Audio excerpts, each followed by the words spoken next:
Hello दोस्तों, नमस्कार। तो कैसे हो आप सभी। तो आज हम लेकर के आए हैं सीडीपी, क्योंकि हमारे पेपर में सीटेट में केवल एसएसटी नहीं आती है और एसएसटी में भी हिस्ट्री, ज्योग्राफी, पॉलिटी और उसमें पेडागोजी भी आती है 20 नंबर की और 40 नंबर के हिस्ट्री, ज्योग्राफी, पॉलिटी रहते हैं। ठीक है, तो वो भी हम ला रहे हैं और मैं सोचा हूँ कि एक वीडियो या फिर 2 वीडियो 3 वीडियो ऐसे करके कुछ पार्ट में या फिर एक साथ तुम्हारे लिए सीडीपी लेकर के आऊँ, क्योंकि सीडीपी भी बहुत महत्वपूर्ण है और ये भी अदा करती है, क्योंकि इसमें भी 30 नंबर भाई सबका अपना अपना रोल है, क्योंकि 30 नंबर इससे आते हैं और 30 नंबर हिंदी लैंग्वेज से, 30 संस्कृत लैंग्वेज से और 60 एसएसटी से।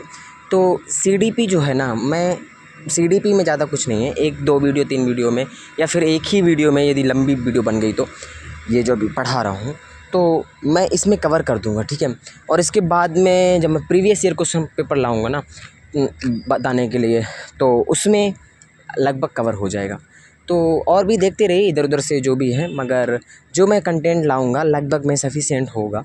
नहीं होगा तो फिर मैं 1-2 वीडियो और ले आऊँगा। ठीक है, तो चलिए हम स्टार्ट करते हैं और सिलेबस भी बाद में मैं दिखाऊंगा। जो सिलेबस में टॉपिक रह जाएंगे ना, तो हम 1-2 टॉपिक जो भी रह जाएंगे, 2-3 टॉपिक 4 टॉपिक जो भी, तो फिर हम बाद में भी देख लेंगे। ठीक है, तो लगभग मैं इसके लिए उतनी वीडियो नहीं लानी पड़ेगी जितनी एसएसटी के लिए लाना पड़ेगा, क्योंकि उसमें एक एक चैप्टर को पढ़ना है भाई। एक एक चैप्टर में कहाँ से पूछ दे कोई पता नहीं।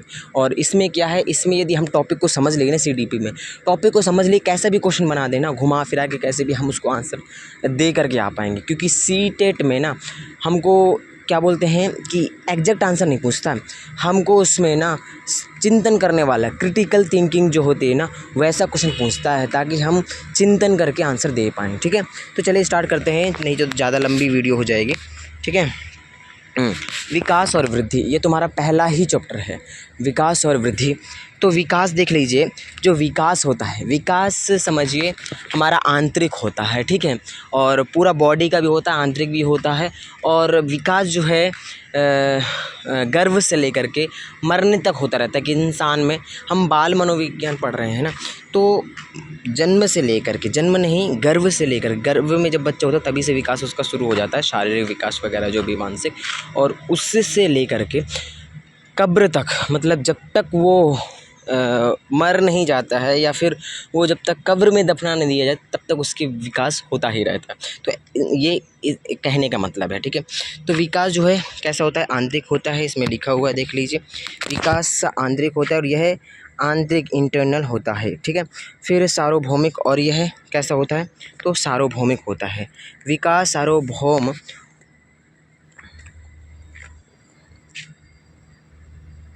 ठीक है, होता है सार्वभौम। विकास जो है सार्वभौम नहीं होता, ऐसे बोलो यूनिवर्सल नहीं होता है, व्यक्तिगत भिन्नताएं होते हैं, तो ये विकास सार्वभौम नहीं होगा। ठीक है, सॉरी मैंने बोल दिया विकास सार्वभौम, सार्वभौम नहीं होगा, क्योंकि यह सभी, विकास होता ज़रूर है, विकास होता है, ये सार्वभौम है, परंतु विकास सभी में एक जैसा होता है। ठीक, ऐसा नहीं है, क्योंकि उतार चढ़ाव होता रहता है, किसी में जल्दी हो जाता है, भाई कोई अच्छे ख़ानदान से है, ठीक है, तो उसके बच्चे में विकास जल्दी हो गया। कोई थोड़ा सा गरीब है, पुअर है, तो उसको माहौल नहीं मिल पाया, तो उसका विकास थोड़ा धीमा हुआ, कम हुआ। तो ये सार्वभौम नहीं बोल सकते हैं कि ये सार्वभौमिक होता है, मीन्स समान होता है, ऐसा नहीं बोल सकते हैं, परंतु विकास होता है, ये सार्वभौम है कि पूरे भारत में विकास होता है। और विकास जो है ना, जीन पियाजे, एरिक एरिक्सन, इनके अनुसार विकास जो है वो कैसा होता है, तो वो होता है सार्वभौमिक, यूनिवर्सल।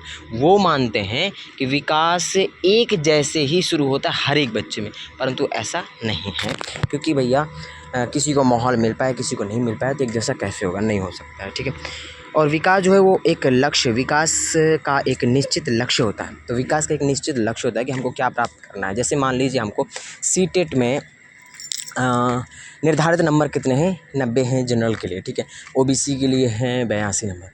तो इसमें क्या है कि इसमें क्या है, इसमें लक्ष्य निर्धारित है कि भैया 90 नंबर से पास होना है, तो 90 से हमको ऊपर ही लाना है, नीचे नहीं लाना है। ठीक है, तो ऐसे ही विकास भी निर्धारित होता है।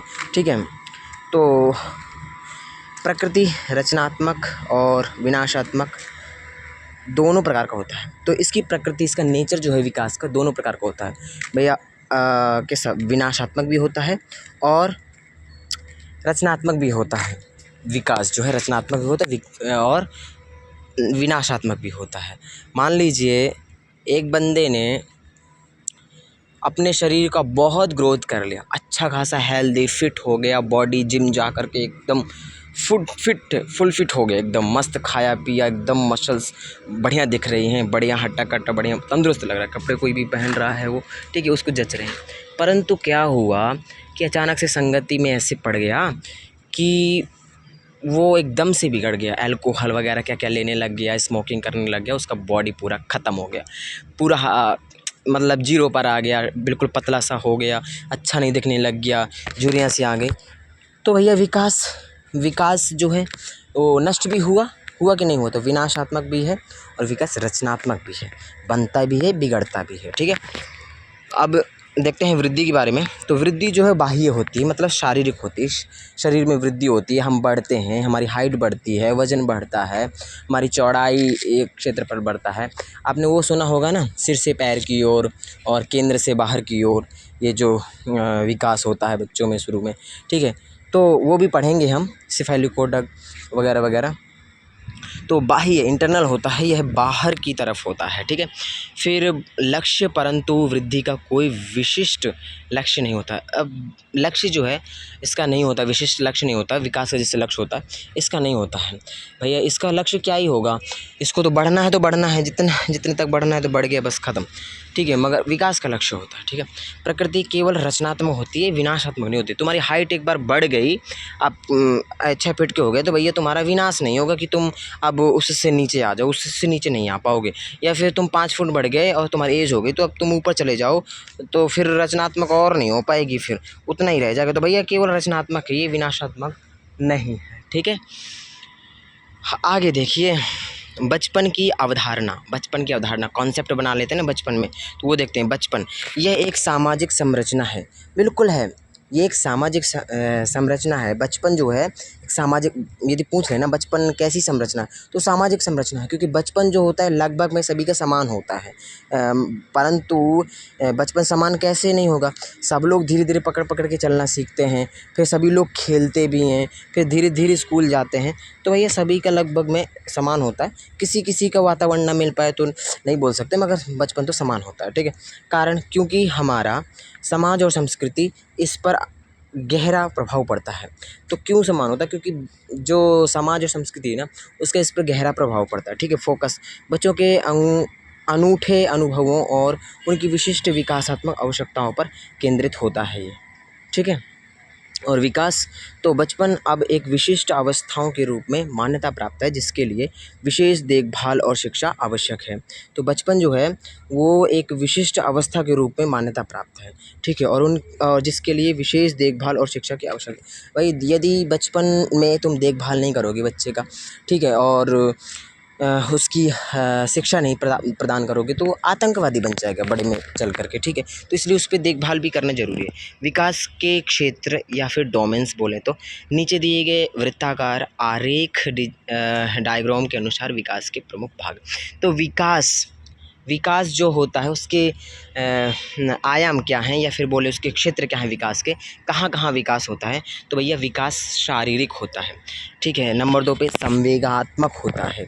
नंबर 3 सामाजिक होता है, भाषाई होता है, और भी होता है क्या बोलते हैं, शारीरिक, मानसिक, ठीक है, संवेदनात्मक और सामाजिक, भाषाई, ठीक है, इत्यादि और भी होता है बहुत। तो परंतु हम मुख्य पढ़ेंगे जो हमको इम्पोर्टेंट है, ठीक है। तो शारीरिक विकास जो होता है वो अधिक गतिशीलता, बेहतर मोटर कौशल और समन्वय से अधिक शारीरिक गतिविधि संभव होती है। तो जो शारीरिक विकास होता है ना, वो 2 प्रकार का होता है एक तरह से। एक होता है सूक्ष्म गति का कौशल, स्थूल गति का कौशल, मतलब gross motor skill, fine motor skill. Gross motor skill जो है, देखिए ग्रोस मोटर स्किल जो है, मोटर स्किल ये क्या करता है ये बड़ी बड़ी मांसपेशियों का की संरचना करता है, ठीक है। बड़ी बड़ी मांसपेशियों का यूज करके किसी काम को करता है, ठीक है, या फिर उसका विकास होता है। जैसे हम दौड़ते हैं, दौड़ने में हमारा ग्रोस मोटर स्किल का काम होता है। हम दौड़ेंगे तो हाथ पैर सभी एकदम से बड़ी बड़ी जो हमारी मांसपेशियाँ हैं उनका काम होगा। परंतु फाइन मोटर स्किल में क्या है, फाइन मोटर स्किल, इसका क्या काम है, फाइन मोटर स्किल का क्या काम है, छोटी छोटी मांसपेशियों से काम लिया जाता है। जैसे कि सुई में धागा डालना, तो ये हमारी जो आँख है और जो हमारी उंगलियां हैं, इनका ही कार्य होगा, इनकी ही एक्सरसाइज होगी, इनका ही अभ्यास होगा और क्या बोलते हैं, यही मजबूत होंगे, ठीक है। तो ऐसे करके सुई में धागा डालना है ना, और भी बहुत सारी चीज़ें जैसे लिखना पेन से, ठीक है, इत्यादि। तो ये शारीरिक विकास हो गया। और शारीरिक विकास में क्या, हमारा सिर से पैर की ओर बढ़ना है ना। पहले सिर हमारा बड़ा होता है ना बच्चे का सिर, तो वो धीरे धीरे मजबूत होता है, फिर धीरे धीरे करके पैर की ओर मजबूती आती है, फिर वो हाथ पैर फैलाने लगता है। और ऐसे ही बीच से मतलब केंद्र से हाथों की ओर बढ़ना, परिधि की ओर बढ़ना, तो धीरे धीरे फिर वो भी मजबूत होने लगता है और हाथ पैर वगैरह चलाता है। तो ये बाद में हम पढ़ेंगे इसके बारे में और भी, तो ये थोड़ा ध्यान दीजिए। और हाइट बढ़ना इत्यादि, ये सब विकास शारीरिक विकास के अंतर्गत आएंगे। संवेगात्मक विकास जो है, गहरे संबंधन, तो अपनी और दूसरों की भावनाओं को समझना, गहरे सामाजिक और पारिवारिक संबंध बनाने में मदद करता है। तो संवेगात्मक मतलब इमोशनल डेवलपमेंट है भैया। इमोशनल स्टेबल नहीं होगे तो तुम मैच्योर नहीं हो, तुम्हें विकास अच्छे से नहीं हुआ। तो इमोशनल डेवलपमेंट, कहाँ तुमको कौन सा इमोशन दिखाना है, कहाँ कौन सा नहीं दिखाना है, इसका विकास करना। तो ये धीरे धीरे विकास होता है। छोटे में हम किसी भी चीज़ के लिए रोने लगते हैं, मेरे को ये चीज़ जी चाहिए, मुझे चाहिए। रास्ते में पिताजी के साथ में गए तो कोई भी खिलौना लेने के, मुझे ये खिलौना चाहिए तो चाहिए, ऐसे करने लगते हैं ना। तो वो धीरे धीरे हम जैसे जैसे बड़े होते हैं तो उसका विकास हो जाता है। फिर हम बाद में नहीं ऐसे बोलते हैं, हमको जो चाहिए हम ले लेते हैं, जो नहीं चाहिए तो नहीं लेते हैं। और यदि पिताजी नहीं दिलाना, कोई बात नहीं, बाद में हम नहीं चाहिए मेरे को, कोई बात नहीं, तो मतलब हम रोते नहीं हैं, ठीक है। तो वो इमोशनल डेवलपमेंट हो जाता है। फिर आगे तीसरे नंबर देखिए, भाषाई विकास, तो लैंग्वेज डेवलपमेंट, लिंग्विस्टिक डेवलपमेंट, तो आत्म अभिव्यक्ति, तो बढ़ी हुई शब्दावली और संचार कौशल बेहतर आत्म अभिव्यक्ति और विचारों के आदान प्रदान को सक्षम करते हैं। तो भाषाई विकास जो है, ये भी धीरे धीरे बचपन से लेकर के बड़े तक बढ़ता रहता है। पहले शुरू में बच्चा एक वर्ड बोलता है, 2 वर्ड बोलता है, वाक्य बोलता है, फिर धीरे धीरे गलत फलत बोलता है, और फिर ऐसे धीरे धीरे करके शुद्ध होती जाती है। आप ही देखिए, शुरू में कैसे बोलते थे आप लोग, हिंदी भी नहीं पढ़ पाते थे शुरू, धीरे धीरे पढ़ना शुरू किया ना, तो ऐसे। फिर सामाजिक विकास, सोशल डेवलपमेंट, तो सहयोग और सहानुभूति, सामाजिक नियमों को सीखने से सहयोग, सहानुभूति और समूह में काम करने की क्षमता विकसित होती है। तो सामाजिक विकास में क्या है, तुम समाज में रहते हो तो समाज में कैसे रहना है, ठीक है, किसकी सहयोग करना है, किसका नहीं करना, तो सहयोग, सहानुभूति इत्यादि के बारे में सीखते हो, ठीक है। और तुम में काम करने की क्षमता विकसित होती है इत्यादि, सामाजिक विकास भी होता है। तो समाज में रहोगे तो समाज, संस्कृति, वहाँ के रीति रिवाज इत्यादि के बारे में जानोगे, तो और ठीक है, और कैसे रहना है, नियम तौर तरीके भी जानोगे। तो ये सब चीज़ें धीरे धीरे बचपन से लेकर के जैसे जैसे बड़े होते हैं सबका डेवलपमेंट हो जाता है, ठीक है। तो भैया डेवलपमेंट मरने तक नहीं, कब्र तक जाता है, ठीक है। तो वूम टू टॉम, इंग्लिश में वूम टू टॉम बोलते हैं, ठीक है। और वह अब देखिए, साइकोमोटर डोमेन, मनोगत्यात्मक, तो शारीरिक विकास में जो बोल रहा था ना मैं, ग्रोस मोटर और फाइन मोटर, वो आ गए यहाँ पर देखिए। तो the top diagram divides psychomotor skill into 2 categories. पहला है gross motor skill, running, jumping और यूजिंग लार्ज मसल्स। तो वही मैंने बोला ना, रनिंग करेंगे, दौड़ेंगे तो हमारी बड़ी बड़ी मसल्स, जंपिंग करेंगे, कूदेंगे, बड़ी बड़ी मसल्स का क्या होगा, यूज होगा। तो जहाँ पे हमारी बड़ी बड़ी मसल्सों का यूज हो रहा है वो ग्रोस मोटर है, यानी क्या है, स्थूल गत्यात्मक कौशल। और फाइन मोटर स्किल इसका सूक्ष्म गत्यात्मक कौशल। तो ये राइटिंग में छोटी छोटी मसल्स का यूज हो रहा है ना, स्मॉल मसल्स का यूज हो रहा है राइटिंग में, ड्राइंग में, तो using small muscles, okay. Yes, आगे प्रिंसिपल्स ऑफ चाइल्ड डेवलपमेंट, तो ध्यान दीजिए, ये इधर से ही प्रश्न बनता है, ऐसे ही ये जो मैंने जितने भी बता रहा हूँ कहीं से भी प्रश्न बन सकता है और ये बहुत ईजी से समझ लोगे तो हो जाएगा। ठीक है, बाल विकास के सिद्धांत क्या हैं? ठीक है, एक तरह से तुम ना इसको कैसे पढ़ो या फिर कैसे समझो, एक छोटा बालक है ना, उसको इमेजिन करते हुए समझते चले जाओ। बाल विकास के सिद्धांत, तो बालक का विकास कैसे होता है, एक छोटा बालक होता है उसका धीरे धीरे कैसे डेवलपमेंट होता है, तो उसके सिद्धांत के बारे में अब हम देखते हैं। ठीक है, सतत विकास, सतत मतलब जो छोटा बालक है ना वो हमेशा उसका विकास होता रहता है। सतत विकास मतलब विकास जो है वो निरंतर होता रहता है, विकास कभी रुकता नहीं है। बता दीजिए विकास कैसे रुक सकता है? हैं, वो यदि खा रहा है, पी रहा है, उठ रहा है तो हर एक चीज़ में सीख रहा है ना, आगे बढ़ रहा है ना, कभी कोई पीछे तो नहीं होता है ना, तो वो चीज़। ठीक है, फिर है principle of continuous development, development is a life long continuous process. Okay, तो ये जो है लाइफ लॉन्ग है और कंटिन्यूअस प्रोसेस है विकास। फिर दूसरा है असतत विकास, तो प्रिंसिपल ऑफ डिसकंटिन्यूअस डेवलपमेंट, तो ये जो है असतत विकास है। असतत विकास मतलब ये निरंतर नहीं होता है, ये भी, और किसके अनुसार है वो भी हम देखेंगे। विकास वैसे सतत ही होता है, परंतु कुछ मनोवैज्ञानिक हैं जिन्होंने इसको सतत नहीं माना है, तो उनके बारे में हम देखेंगे कि वो कौन से वैज्ञानिक हैं जो बोल रहे हैं कि विकास सतत नहीं होता। भाई विकास तो सतत होता है, होम टू टॉम होता है, बताया ना, मरने से सॉरी गर्भ से कब्र तक होता है। ठीक है, तो नोट में देख लीजिए, यहाँ पर नीचे लिखा है अकॉर्डिंग टू थ्योरीस्ट लाइक पियाजे, जीन पियाजे वो भी कहते हैं, तो वहाँ पे प्रश्न आ जाएगा कि वहाँ पे प्रश्न आ जाएगा कि विकास असतत होता है ऐसा किसने कहा, तो पियाजे का नाम आ जाएगा, है ना, और फ्रेड का नाम आ जाएगा, कोहलबर्ग का नाम आ जाएगा, ब्रूनर का आ जाएगा, एंड एरिक्सन का आ जाएगा, Erik Erikson. Development happens step by step, step by step होता है, सतत नहीं होता है। स्टेप बाय स्टेप होने से भैया, जैसे मान लीजिए जीन पियाजे हैं, जीन पियाजे बोलते हैं 4 अवस्थाएं दिए हैं जीन पियाजे ने, तो और कोहलर ने 3 लेवल दिए हैं और अवस्थाएं उन्होंने भी 6 दिए हैं और वो 4 दिए। तो 4 अवस्थाओं में पहली अवस्था जो है 0 से 2 साल की होती है, और फिर 2 से फिर 7 साल, 7 से 11 और 11 से ऊपर 15। ठीक है, उससे ऊपर। तो ऐसे जब बोले हैं पियाजे जी, तो पियाजे के अनुसार एक अवस्था के बाद में उधर से रुक जाती है वो वाली और फिर दूसरी स्टार्ट होती है, तो उनका कहना है कि असतत है, मतलब रुक रुक के चलती है। ठीक है, अवस्थाओं में भिन्नता, तो इसका मतलब है विभिन्नता का नियम। तो इंडिविजुअल डिफरेंसेस इन स्टेजेस, तो children develop through stages 8 different rates. Okay, तो अवस्थाओं में भिन्नता, तो अवस्थाओं में भिन्नता तो होगी भैया, है ना। अभी हमारी शैशव अवस्था है, फिर हमारे बाल्यावस्था, मध्य बाल्यावस्था, उत्तर बाल्यावस्था, कुमारावस्था, किशोरावस्था, युवावस्था, प्रौढ़ावस्था, है ना। तो विकास जो है अवस्थाओं में भिन्नता प्रदर्शित करता है, ये भी है।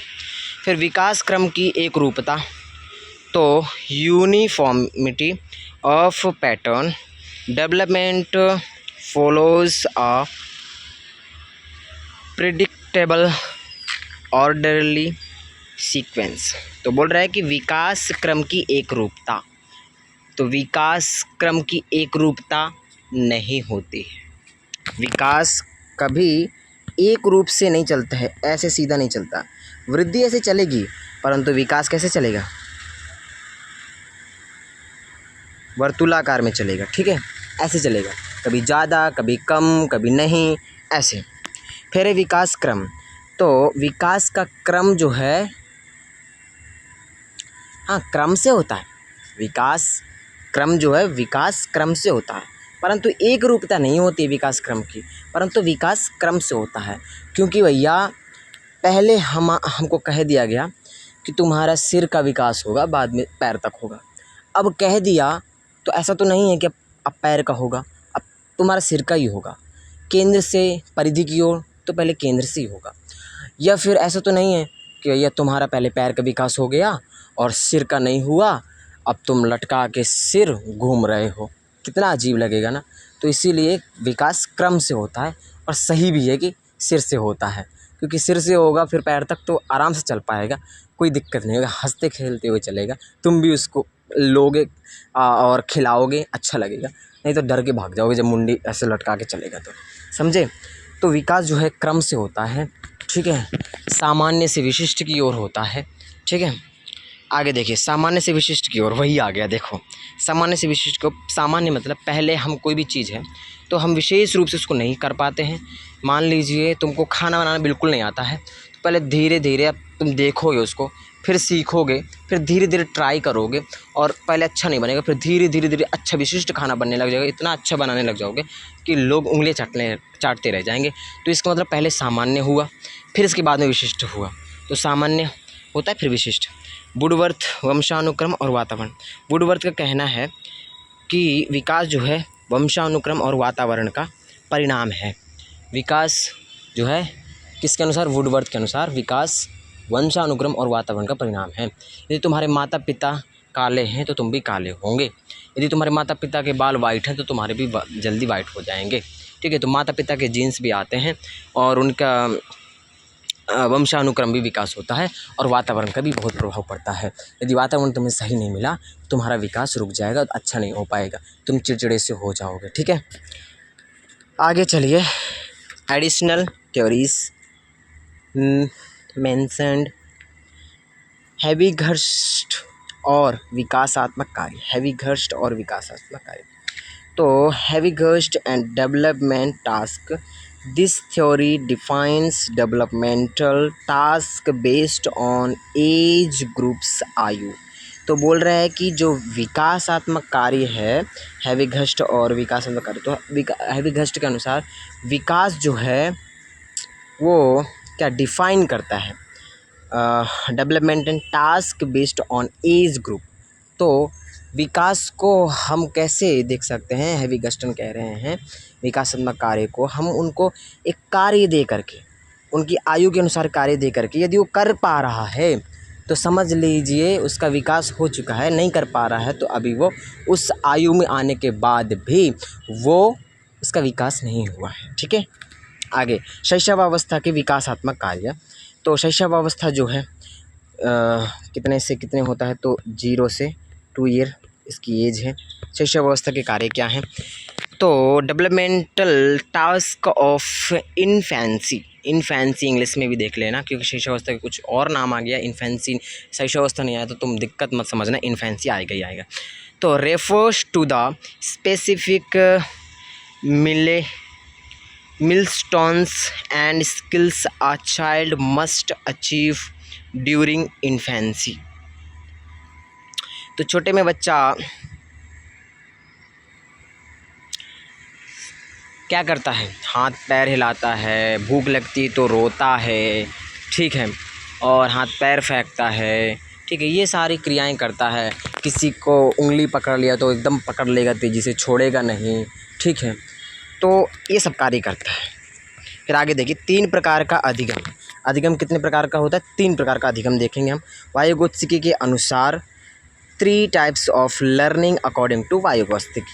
तो सामाजिक वार्ता, उम्र 0 से 2 वर्ष, बच्चे दूसरों के साथ संवाद करने के लिए इसका उपयोग करते हैं। सामाजिक वार्ता ये बता ही रहेगी, सामाजिक वार्ता मतलब समाज से बात करना, तो दूसरों से बात करते हैं सामाजिक वार्ता में, सोशल स्पीच है ये।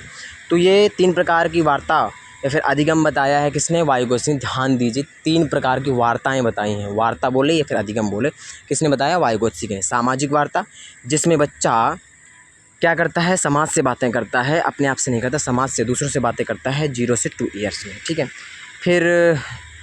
फिर वो 3 से 6 साल के बीच में, जब बच्चा 3 से 6 साल का हो जाता है तब वो निजवाक मतलब खुद से बातें करने लगता है, समाज से नहीं करता, किसी से नहीं करता, खुद से बातें करने लगता है। बच्चे अपने विचारों और व्यवहार को नियंत्रण करने के लिए खुद से ज़ोर से बात करते हैं।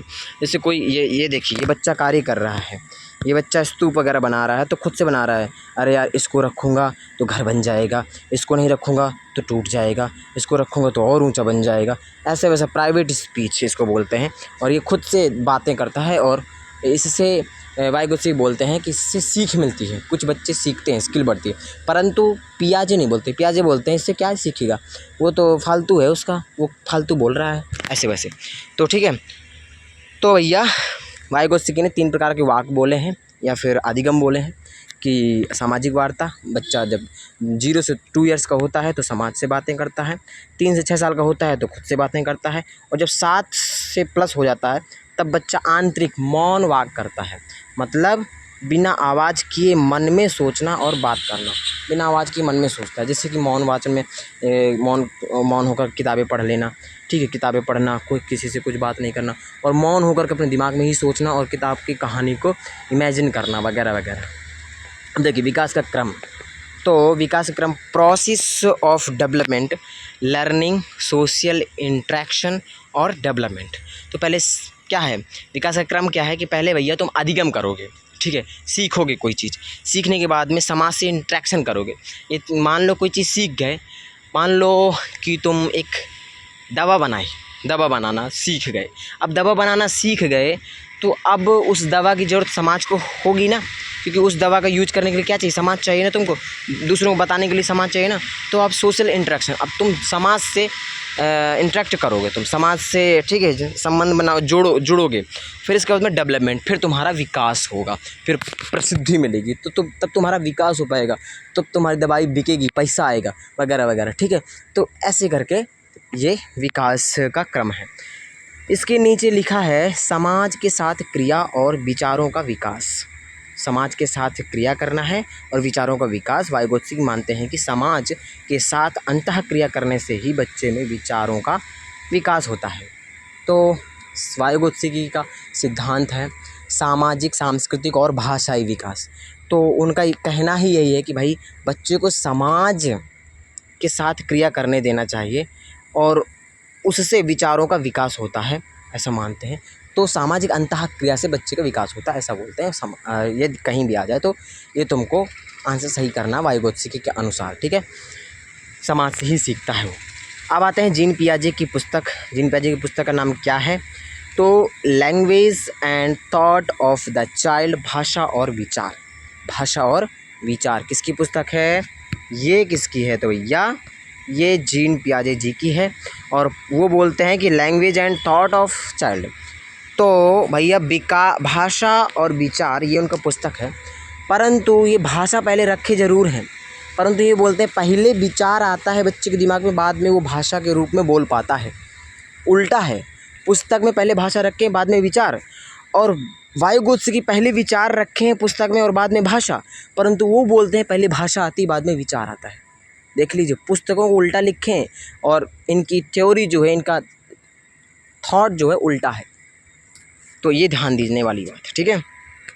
पियाजे बनाम वाइगोत्स्की, पियाजे बनाम वाइगोत्स्की, तो पियाजे वर्सेस वाइगोत्स्की। तो पियाजे पहले विकास होता है, बोल रहे हैं ना, पहले विकास होता है बच्चे का, फिर बाद में अधिगम होता है।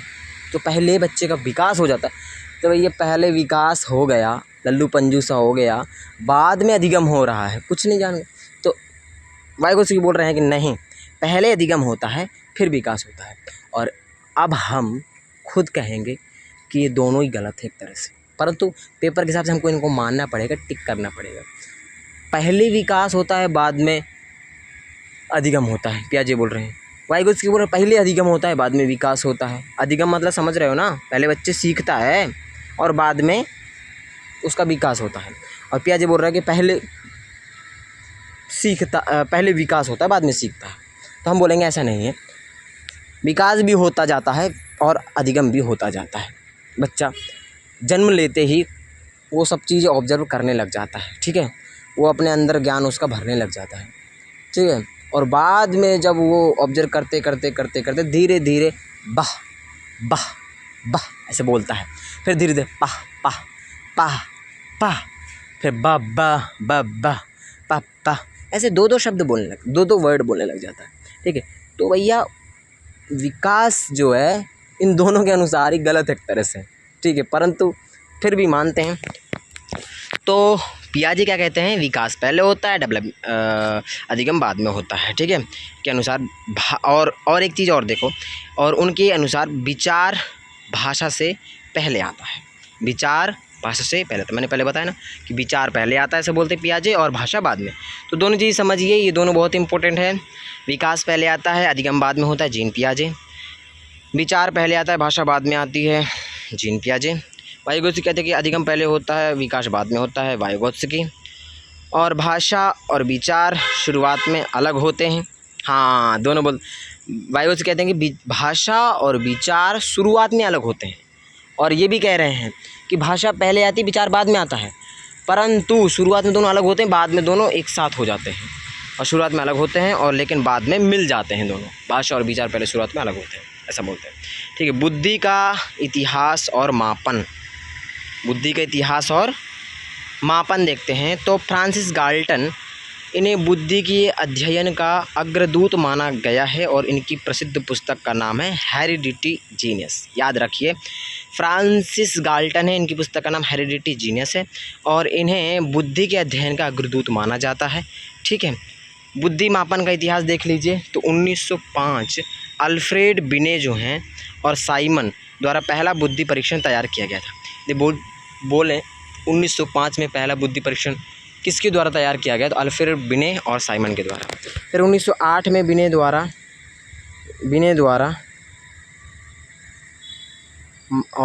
बिने द्वारा मानसिक आयु का संप्रत्यय कॉन्सेप्ट दिया गया। मानसिक आयु का कॉन्सेप्ट दिया गया किसके द्वारा? विनय द्वारा। ठीक, 1908 में। और 1916 में टर्मन, इन्होंने बुद्धि लब्धि IQ का संशोधित और पूर्ण सूत्र दिया था इन्होंने। तो कब दिया? 1916 में दिया। किसने दिया? टर्मन ने दिया, और पूर्ण सूत्र दिया। ठीक है, तो अपूर्ण सूत्र ये है, और ये याद रख लीजिए, पेपर में आ जाता है। IQ बराबर MA mental as, CA chronological age मतलब वास्तविक, और गुणे 100। तो मेंटल एज मतलब मानसिक आयु, और CA क्रोनोलॉजिकल एज मतलब वास्तविक आयु बराबर 100। ठीक है, तो ये है सूत्र। अब आगे देखते हैं बुद्धि के सिद्धांत। देख लीजिए, बुद्धि के सिद्धांत, ये भी बहुत इंपॉर्टेंट है। सब कुछ इंपॉर्टेंट ही है जो भी मैं पढ़ा रहा हूँ ना भाई, तो देखते जाइए बस। बुद्धि के सिद्धांत, हार्वर्ड गार्डनर का बहुबुद्धि सिद्धांत। हार्वर्ड गार्डनर ने 8 प्रकार की बुद्धि के सिद्धांत बताए हैं। ठीक है, तो वर्ष 1983 में दिया गया था। हार्वर्ड गार्डनर के द्वारा 1983 में बुद्धि का सिद्धांत दिया गया था। उनकी पुस्तक का नाम था फ्रेम्स ऑफ माइंड। पुस्तक का नाम क्या है? Frames of mind. प्रकार क्या है? एनसीईआरटी के अनुसार 8 प्रकार की बुद्धि दी है उन्होंने। ठीक है, आलोचना किसने किया है? इनके आलोचना किसने किया है देख लीजिए। तो गार्डन के बहुबुद्धि के सभी प्रकारों का कोई भी स्थिर या सटीक वैज्ञानिक प्रमाण नहीं है, ऐसा बोलते हैं। और हार्वर्ड गार्डनर एक और चीज़ बोलते हैं, क्या बोलते हैं? कि हम किसी के पास में कितनी % बुद्धि है, ऐसा हम सटीक नहीं बता सकते, अनुमान लगा सकते हैं बस। ठीक है, तो वर्णित प्रकार, दृश्य स्थानिक योग्यता, विजुअल, और इसमें देखिए मानसिक रूप से आकृतियों और स्थानों को समझने की क्षमता होती है। और नोट में देख लीजिए, क्या बुद्धि के किसी भी एक परीक्षण द्वारा इस सिद्धांत के सभी रूपों का मापन संभव नहीं है, ऐसा कौन कहते हैं? तो एरिक एरिक्सन साहब कहते हैं। ठीक है, एरिक एरिक्सन नहीं, हार्वर्ड गार्डनर का बहुबुद्धि सिद्धांत। तो हार्वर्ड गार्डनर जी कहते हैं कि हम किसी की भी बुद्धि को निश्चित रूप से नहीं माप सकते हैं, ऐसा संभव नहीं है। ठीक है, और 8 प्रकार की जो बुद्धि बताई हैं इन्होंने, तो 8 प्रकार की बुद्धियों में मैं बताता हूँ। एक स्थानिक बुद्धि है। ठीक है, स्थानिक बुद्धि। स्थानिक बुद्धि में क्या होता है? किसी स्थान को देख करके, चिंतन करके उसका चित्र वगैरह बना देना, तो स्थानिक बुद्धि हो गई।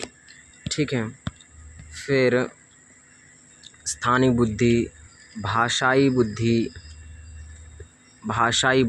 भाषा में ज्ञान होना, जैसे लेखक का, कवि का, अध्यापक का, इनका भाषा में बहुत पकड़ होती है, ये लोग अच्छा बोल पाते हैं, नेता वगैरह लोगों का, तो भाषाई बुद्धि हो गई। फिर गणितीय बुद्धि, जिससे गणित में ज़्यादा दिमाग चलता हो, है ना, गणितीय बुद्धि। भाषाई बुद्धि हो गई, गणितीय बुद्धि हो गई, और ठीक है, तो इसका भी मैं पूरे 8 के 8 ऐसे ही 8 हैं बुद्धियाँ, तो इनकी 8 के 8 बुद्धियों के प्रकार को मैं लेकर के आऊँगा, ठीक है। तो ऐसे और भी हैं, जैसे कि तैरना जानते हैं, सर्जरी करना जानते हैं, वैसी बुद्धि तो बहुत सारी हैं। संगीत बुद्धि, जो संगीत में ज़्यादा माहिर है, ऐसे। तो 8 की 8 बुद्धियों को मैं एक साथ लेकर के आऊँगा अगली वीडियो में। इसमें हम इतना ही पढ़ते हैं, ठीक है। तो क्योंकि भाई ऐसे बताने में सही नहीं है, उसके बारे में और भी बहुत कुछ बताना पड़ेगा कि संगीत बुद्धि में कौन कौन संगीत बुद्धि किसकी किसके पास होती है, गणित बुद्धि किसकी किसके पास होती है, भाषा बुद्धि किसकी किसके पास होती है, ठीक है। तो ऐसे करके स्थानिक बुद्धि किसकी किसके पास होती है ना। शिल्प बुद्धि वगैरह वगैरह जैसे होते हैं, शिल्पकार बना मूर्ति वगैरह बना पाते हैं वगैरह वगैरह। तो आगे देखिए, भाषा के घटक, कंपोनेंट्स ऑफ लैंग्वेज। तो नोट्स के दाहिने और निचले हिस्से में भाषा विज्ञान के महत्वपूर्ण तकनीक शब्दों को समझाया गया है। देखिए, तो भाषा के घटक देखिए, स्वनिम। स्वनिम यह भाषा की सबसे छोटी इकाई है जिसका अपना कोई स्वतंत्र अर्थ नहीं होता है। स्वनिम जो है क्या है, यह एक सबसे छोटी इकाई होती है भाषा की, परंतु इसका कोई अर्थ नहीं होता, ठीक है, स्वतंत्र रूप से। जैसे कि आ, ऊ, ये केवल ध्वनियाँ हैं, तो स्वनिम को हम बोल सकते हैं कि ध्वनि, ठीक है। फिर रूपिम, रूपिम मतलब मोर्फेम, ये भी एक घटक है भाषा का। तो मोर्फेम, मोर्फेम जो है यह भाषा की सबसे छोटी अर्थपूर्ण इकाई होती है। ये भी भाषा की सबसे छोटी अर्थपूर्ण इकाई होती है। जैसे कि चल, बैठ, खा, तो इसमें अर्थ निकल रहा है, तो भाई ये इसमें दो दो वर्ड जुड़ करके एक एक शब्द को बोलते हैं मोर्फेम या रूपिम। फिर होता है वाक्य विन्यास।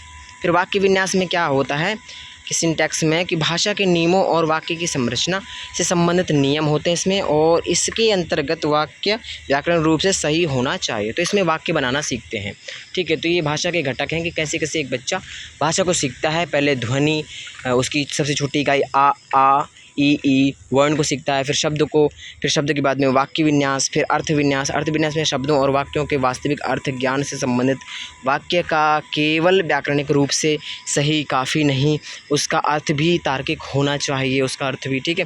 ये सब चीज़ें सीखता है। फिर नॉन चॉम्स्की साहब, नॉन चॉम्स्की जो एक मनोवैज्ञानिक हैं, इन्होंने भाषा के बारे में, भाषा के लिए ये भी जाने जाते हैं। तो इन्होंने भाषा विकास का सिद्धांत दिया है। उन्होंने कहा है कि भाषा विकास के सिद्धांत दिए हैं। इन्होंने बताया कि बच्चों में भाषा सीखने की जन्मजात क्षमता होती है, ठीक है। उन्होंने क्या कहा है कि दुनिया में जितनी भी भाषाएं हैं ना, सब भाषाएं सीखने की क्षमता जन्मजात है बच्चों में। पहले से उनके दिमाग में वो भाषा है, ऑलरेडी है, बस उनको माहौल चाहिए, वो भाषा आ जाती है, ठीक है। जन्मजात क्षमता आयु का उल्लेख किया हुआ है, ठीक है, और इसमें 7 वर्ष प्लस की आयु का उल्लेख किया गया है, ठीक है। जन्मजात क्षमता होती है। और समावेशी शिक्षण, तो उन्होंने एक और चीज़ दिया है, एलईडी नामक एक, एलईडी नहीं है, एलईडी है, एलईडी लैंग्वेज एक्वायरेंस डिवाइस। तो वो भाषा अधिग्रहण यंत्र इसको बोलते हैं। तो वो सभी में होता है, सब बोल रहे हैं। और बोलते हैं कि जो व्याकरण होता है ना, वो यूनिवर्सल होता है, मतलब सभी का व्याकरण समान होता है, ऐसा कहा। तो 2-3 चीज़ें इनके बारे में याद रखो। इन्होंने और 2 चीज़ दिया, सरफेस और गहन पठन। सरफेस मतलब जो लोग यूज करते हैं वाक्यों का, मगर उनका अर्थ नहीं जानते हैं। और गहन मतलब होता है कि अर्थ भी जानते हैं, यूज भी करते हैं, ठीक है। तो कुछ चीज़ें ऐसी ध्यान रखने योग्य बातें हैं, ठीक है। आगे देखिए, समावेशी शिक्षा। तो इंक्लूसिव एजुकेशन, तो इंक्लूसिव एजुकेशन, समावेशी शिक्षा, यह क्या है कि ज़रूरत के हिसाब से शिक्षा, जिसको ज़रूरत है उसी को शिक्षा देना। जैसे मान लीजिए कि एक बेचारा अंधा है, उसको ब्रेल लिपि की आवश्यकता है, तो उसको ब्रेल लिपि दीजिए। जिसको नहीं ज़रूरत तो उसको क्यों दे रहे हो, तो इसलिए। या फिर जिसके पास में पुस्तकें हैं उसको मत दीजिए, जिसके पास नहीं उसको पुस्तकें दीजिए। ये नहीं कि भाई सभी को समान रूप से पुस्तक देना, जिसके पास है उसको भी मिल जाएंगी, जिसके पास नहीं उसको भी मिल जाएंगी। तो ऐसा क्यों करना है, जिसके पास नहीं उसको दो, तो ये हो जाएगी सभी को ज़रूरत के हिसाब से पुस्तक। व्यक्तिगत शिक्षा योजना, इंडिविजुअलाइज्ड एजुकेशन प्रोग्राम का संकेत, ठीक है, ऐसे करके। फिर है UDL, यही अभी बताया ना मैं, universal design for learning, UDL। तो UDL का अर्थ क्या है कि यूनिवर्सल डिजाइन फॉर लर्निंग। तो उद्देश्य शिक्षण को लचीला बनाया ताकि प्रकार के शिक्षण ताकि हर प्रकार के विद्यार्थी सामान्य, दिव्यांग, विशिष्ट सीख सकें। तो UDL universal design for learning, तो मतलब सार्वभौम रूप से इसको डिज़ाइन करना है, किसको, अधिगम को, ताकि जो सभी प्रकार के बच्चे हैं, सामान्य, दिव्यांग, विशिष्ट, वो सभी सीख सकें एक साथ। ठीक है, तो ऐसा शिक्षण को बनाना है, समावेशी शिक्षा ऐसा कहता है। इसके अंतर्गत शिक्षण के विविध तरीके, मल्टीपल मीन्स ऑफ रिप्रेजेंटेशन और अभिव्यक्ति के कई अवसर प्रदान करना है उनको। ठीक है, तो इसके अंतर्गत शिक्षण के विविध तरीके अपनाने हैं बच्चों को पढ़ाने के लिए, जैसे वो समझ पाएँ, और अभिव्यक्ति के कई अवसर भी प्रदान करने हैं उनको, बच्चों को। ठीक है, जैसे देख लीजिए, जैसे वो मूक हैं तो उनको क्या करना है, सांकेतिक रूप में पढ़ाना है, और यदि वो सुन नहीं सकते हैं तो सांकेतिक रूप में, ताकि वो सुन पाएँ, ताकि समझ पाएँ, और यदि देख नहीं सकते हैं तो उनको बोल करके, और यदि और ब्रेन लिपि का उपयोग करना है इत्यादि। और गूंगे हैं तब उनको बोल तो सकते हैं, परंतु वो नहीं बोल सकते, तब तो सही है, कोई दिक्कत नहीं। अब आगे देखिए चीज़ें हैं, इनको देख लेते हैं। महत्वपूर्ण संक्षिप्ताक्षर हैं और आकलन मतलब किसी का असेसमेंट करना। ठीक है, मूल्यांकन करना। ठीक है, तो देखिए ADHD क्या है, अवधान की कमी विकार।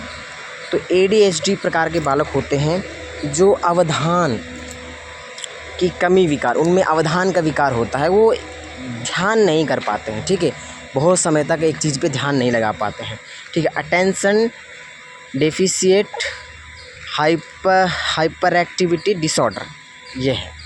फिर है CCE, सतत व व्यापक मूल्यांकन। तो CCE का मतलब क्या है कि सतत, हमेशा, निरंतर व व्यापक मूल्यांकन होता है, बच्चों का करना है। ये अभी की जो NEP है ना, उसका कहना है कि भैया अभी की NEP हो या फिर 2009 में 9 से ये स्टार्ट हुआ, और तब से अभी तक बोल रहे हैं कि बच्चों का हमेशा सतत और व्यापक मूल्यांकन करना है। ठीक है, मतलब हमेशा करना है और व्यापक करना है 360 डिग्री में। ठीक है, फिर CRT मतलब निकष संदर्भित आकलन करना है। तो क्राइटेरिया रेफरेंस टेस्ट करना है उनका। ठीक है, तो क्राइटेरिया निर्धारित करना है और फिर रेफरेंस टेस्ट होता है ये। तो क्राइटेरिया निर्धारित, रेफरेंस टेस्ट होता है ये। और इसमें क्या होता है कि क्राइटेरिया निर्धारित होता है इसमें, जैसे कि CTET में 90 नंबर लाना 150 में, तो उसके हिसाब से तो ये लगभग सही होता है। ठीक है, परंतु CRT दोनों तो सेम ही है ना भैया, हाँ ठीक है, परंतु NRT मानक संदर्भित परीक्षण ये तो सही नहीं होता है। PTSD मतलब पश्चात सदमा तनाव विकार, तो इसमें तनाव इत्यादि से संबंधित बच्चा विकार होता है, जो बच्चा वो लोग आते हैं इसमें। NRT मतलब नॉर्म रेफरेंस टेस्ट, तो ये कैसा टेस्ट है, मानक संदर्भित परीक्षण है, जो जिसमें क्या बोलते हैं, मेरिट लिस्ट बनती है ना, मेरिट लिस्ट में जिसके हाई नंबर है उसको उठाया जाता है। परंतु CRT में ऐसा नहीं है। CRT में क्या है कि उसमें एक निर्धारित कर दिया था कि इतने नंबर है, इतने ले आओगे तो तुम पास हो। ठीक है, मानकीकृत आकलन हो गया, वही है। फिर है शिशु मनोविज्ञान शिक्षा श्रृंखला, तो FA के टूल्स हैं, साधन हैं। तो पोर्टफोलियो है, ध्यान दीजिए, ये सब क्या हैं, असेसमेंट के साधन हैं, टूल्स हैं। ठीक है, तो पोर्टफोलियो क्या होता है, पोर्टफोलियो एक फ़ाइल होती है जिसके अंतर्गत बच्चे के पूरे साल के या फिर सेमेस्टर के उसने क्या क्या किया है वो सब चीज़ें होती हैं, उसके क्या बोलते हैं, डॉक्यूमेंट्स वगैरह होते हैं सभी। ठीक है, उसने किस किस चीज़ में भाग लिया है स्कूल में, उसका बिहेवियर अच्छा रहा है कि नहीं, ऑल ओवर चीज़ें उसके अंतर्गत, उस फाइल के अंतर्गत होती हैं। ठीक है, फिर असेसमेंट ऑफ लर्निंग, अधिगम का आकलन, असेसमेंट ऑफ लर्निंग। तो ऑफ का मतलब क्या है? ऑफ का मतलब है जो अंतिम में हम परीक्षाएं लेते हैं, वार्षिक, एनुअल वगैरह जो हैं सेमेस्टर की, वो होती हैं जो पूर्ण अंक बताने के बाद में उसमें चेंजेस नहीं किए जा सकते हैं। मतलब मार्कशीट आने के बाद चेंज होता है, नहीं होता है वो। फिर है बच्चों के व्यवहार का रिकॉर्ड रखना। तो एनेक्डोटल रिकॉर्ड का मतलब है कि बच्चों के व्यवहार का रिकॉर्ड रखना कि बच्चा कैसा है, उसका बिहेवियर कैसा है, पूरे साल में कैसे रहा, क्या चेंजेस हुए वगैरह। रोल प्ले, रोल प्ले मतलब उसने अभिनय वगैरह कितना किया, क्या नहीं, वगैरह वगैरह। चेक लिस्ट, चेक लिस्ट में एक चेक लिस्ट होती है, उसमें टिक करना होता है कि उसका क्या सही है, बिहेवियर ठीक है, पढ़ने में सही है, नोट्स बनाता अच्छा है, राइटिंग सही वगैरह वगैरह वो सब। फिर रेटिंग स्केल, रेटिंग स्केल में जैसे तुम लोग फ्लिपकार्ट वगैरह में रेटिंग देते हो कि ये सामान अच्छा है, यूजफुल है, और जैसे कि क्या बोलते हैं, उसका डिज़ाइन अच्छा है, उसका बाहरी चीज़ अच्छा, सब कुछ, उसको ऐसे धीरे धीरे करके उसको 5 रेटिंग देते हैं। यदि कोई एक चीज़ अच्छी नहीं है तो 4 रेटिंग दे दें, 2 चीज़ अच्छी नहीं है तो 3 रेटिंग देंगे, ऐसे करके बच्चे में भी लागू होता है। रूब्रिक, रूब्रिक में क्या होता है कि उसमें एक मानदंड बनाया जाता है, मतलब मापदंड बनाया जाता है, क्या क्या मापना है उस बच्चे में। वो बनाने के बाद में उसको नंबर दे देना कि 10 नंबर कौशल के लिए है, 10 नंबर उसकी भाषा के लिए है, 10 नंबर उसके व्यवहार के लिए है। ठीक है, जैसे कि मान लीजिए कि कोई प्रतियोगिता हो गई, उस प्रतियोगिता में उसका गाने का 10 नंबर, उसका स्वर 10 नंबर, उच्चारण 10 नंबर वगैरह वगैरह, ऐसे करके रूब्रिक। फिर आगे ब्रूनर के अनुसार, ब्रूनर के अनुसार क्या बोलते हैं, सक्रियता, दृश्य प्रतिमा और सांकेत। तो ब्रूनर ने तीन प्रकार के बताए हैं, क्या है, इनएक्टिव, आइकॉनिक, सिंबॉलिक। ठीक है, तो सक्रियता और दृश्य प्रतिमा और सांकेतिक, ये बताएं। तो इनको थोड़ा सा याद कर लीजिए। ब्रूनर के अनुसार जो है ये 3 प्रकार के श्रृंखला बताए हैं, तो ये पूछ लेता है कि इनमें से कौन सा नहीं है ब्रूनर के अनुसार। तो इनएक्टिव, आइकॉनिक, सिंबॉलिक। ठीक है, अब है ब्लूम टैक्सोनॉमी, देखते हैं। ब्लूम टैक्सोनॉमी में कैप याद कर लीजिए, कैप, C फॉर कॉग्निटिव मतलब संज्ञानात्मक, A फॉर अफेक्टिव भावात्मक, P फॉर साइकोमोटर क्रियात्मक या गत्यात्मक। तो ज्ञानात्मक जो है, ज्ञानात्मक देखिए थोड़ा सा बता देता हूँ इसके बारे में, फिर हम अंत करेंगे इस वीडियो का, फिर नेक्स्ट पार्ट लेकर के आएंगे। तो ज्ञानात्मक जो है, ये ब्लूम टैक्सोनॉमी जो है बेंजामिन ब्लूम ने दिया था, 1956 में दिया था। ठीक है, इन्होंने सभी को नहीं दिया था। ठीक है, सभी को नहीं दिया था, इन्होंने इस पर ज़्यादा जोर दिया था। ठीक है, और इसमें इन्होंने 6 प्रकार के ज्ञानात्मक बताए उन्होंने। 6 प्रकार कौन से? ज्ञान, बोध, अनुप्रयोग,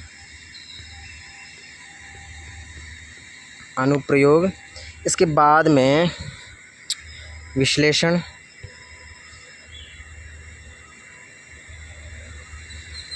फिर संश्लेषण, मूल्यांकन।